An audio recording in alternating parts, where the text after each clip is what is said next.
Thank you for watching our videos, and please subscribe to our channel by clicking the subscribe button. And click the notification bell so as to receive the latest update when we upload.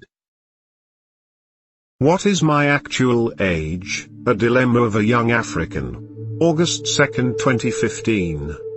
When I browse the internet, listen to radio, watch a television, or read a newspaper, I am almost always searching for scholarship and training opportunities so as to further enhance my qualification relevance.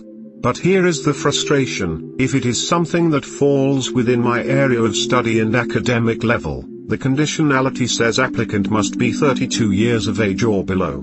When it is far above my qualification, the expression is simple, agreeable and pleasant to behold, and it goes applicant must have excellent academic records and must be innovative. In the last 2 months, I have seen on Facebook several calls for applications ranging from scholarship to training opportunities. Before I drag my mouse to click onto it, I often took a deep breath and said a silent prayer. What I read: applicant must have no criminal records, I say okay. Applicant must be a citizen of the below African countries.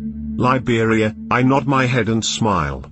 But the smile is short-lived. Heartbroken? I read, applicant must be between the ages 21 and 35 on the day of application.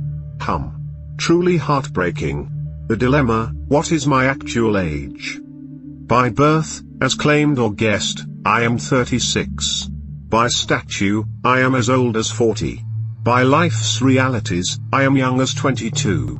By heart, I am 21. By professional qualification, I am as young as 18, but by professional competence, I am as old as 39. What is then my actual age? That is the dilemma that continue to plague me hard, when I think about the challenges of a typical African life, harder, by the affliction of a senseless war that left me behind for 14 years, and hardest, when I am denied an opportunity to restore my lost years in the dying minutes on the basis of my so-called age. That makes my tears to roll down my cheeks. I feel cheated and abandoned in the middle of nowhere. Hard by the challenges of a typical African life. A typical African life is so complicated that sometimes people knowingly and unknowingly ignore. Who told you that a typical African life begins in a skyscraper overlooking the Atlantic Ocean in Abidjan? Or at the Chris Hani Baragwanath Hospital in South Africa? No. It begins in the slum of West Point in Monrovia, in the slum of Kibera in Nairobi, Kenya. It begins in the Ituri forest in Congo. Yes, it begins in the Dadaab refugee camp in Kenya. It begins in the remote village of Liberia, where there is no trace of a health center, least to talk about a motor road. Yes, in a so-called hospital, where there is neither drugs nor doctor, where when the patient is suffering from trypanosomiasis, she is given a paracetamol as a therapy. That's where a typical African life begins. He got malaria on the day he was born because he was bitten by mosquitoes in the hospital minutes after he was born. He got HIV/AIDS at birth because she was raped, got infected with the virus, got pregnant, and during delivery nothing was done to prevent the child. She was born fatherless because he just got killed by terrorists. That is the first day of a typical African child. Despite the awful conditions surrounding her birth, she is naturally gifted, talented, yes, brilliance is her potion. But all of that is interred in her. They are either hidden, that others do not know she has them, blind, that she does not know she has them, unknown, that neither she nor others know she has them, or known, that both she and others know she has them but have not been nurtured. At age 5, he started school, and before long he dropped out of school because she could not afford to pay his school fees. At age 10, he became a breadwinner for his family because dad is jobless and mom is taking care of his 3 siblings. He had to sell in the street or make a farm for the family. At age 10, she is yet to enroll in school despite her continual yelling and wailing because mom needs a helper to fetch water, watch dishes and sweep the house, and there is no money to send all the kids to school this year, and so she must be the lone sacrifice. After all, she is another man's load. All of this did not however stop the parents to struggle to send their kids to school even if they were 20 years of age. In fact, at age 20, they have just spent 2/3 of the years they would spend depending or living with their parents. If you were recruiting people to participate in a competition across the world, would you be fair were you to consider the same age level in line with a cute or result-based conditionality of someone from Africa with someone from Europe or someone from Central Asia with someone from America? Harder by the affliction of a senseless war that left me behind for 14 years. Wars in Africa are senseless and have turned affluence into affliction. When I read the Bible, I sometimes read about wars that were fought in Bible times. They were just wars. During the Renaissance or the Reformation, they were revolutions. But in Africa they are afflictions.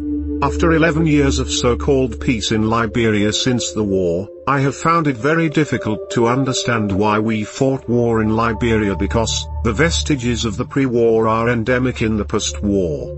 Corruption, nepotism, cronyism, frequent disregard of the masses, capital flight, injustice and the unbearable fruit of poverty still flood the society and perpetrated by strong voices that pretended to have stood up against these things in those days. I guess I do not know what my life could have been at this time, but I had the opportunities to become what I wanted to be.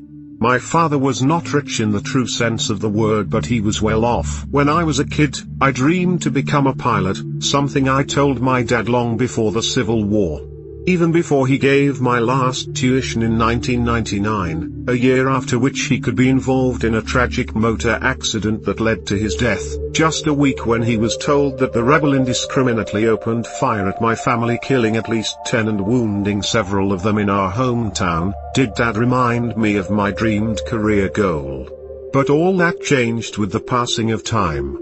My family's affluence turned into affliction when the rebels unleashed the senseless war on Liberia that could drag me behind the typical African life for 14 years.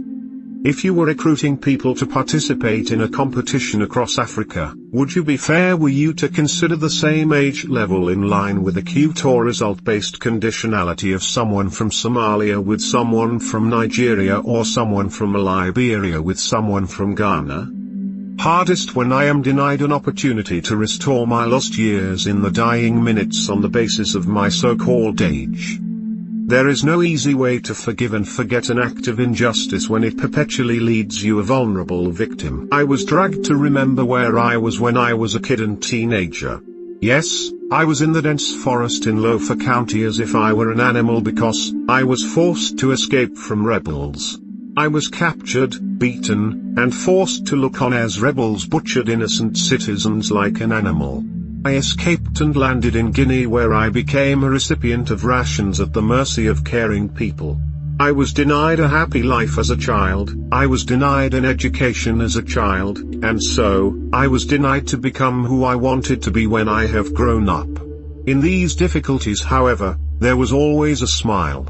A smile not because I found pleasure or being complacent, but being able to cope with the challenges and redefining and reshaping my life despite being pulled down. At the end of it all, there came a reward.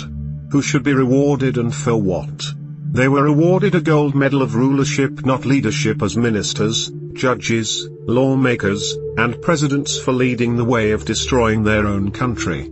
They were awarded a silver medal of first runner-ups as deputy ministers, commissioners, and ambassadors for serving as fundraisers and generals on the battlefront to destroying their own country. They were awarded a bronze medal of second runner-ups with cash, training and scholarship opportunities, and a platform to tell their stories of how they butchered and ate not enemies in battles but innocent civilians, women and children.